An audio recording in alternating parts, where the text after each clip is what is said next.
I'd like to talk to you about work-life balance, which is still a hot topic a number of years after the phrase was first coined, and the impact that working late and working excessive hours has on your home life.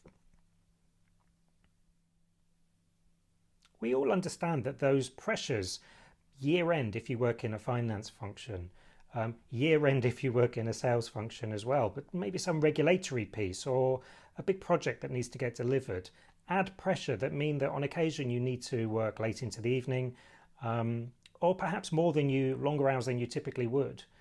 But working till 9 or 10 o'clock every night of the week, considering or thinking that this is actually going to improve your chances of a leadership opportunity, could actually be really short-sighted. If you look at a leader's role in the context of leading by example and encouraging people to work in the most efficient and effective way in order for the organisation or business to succeed, I wonder how many people would consider working till 10 o'clock at night was a great example to be setting for everyone else in the business. One of the problems that my clients experience are the sense that they're being overlooked in as much as they're not visible. And it's quite a risky strategy to consider working very late every evening in order to become more visible. If you're there first in the morning before everyone arrives and you're there last at night, any leader worth their salt will be looking at you and wondering, what's going on? Why aren't you going home? What's happening for you that's meaning that you're having to work these inordinately long hours?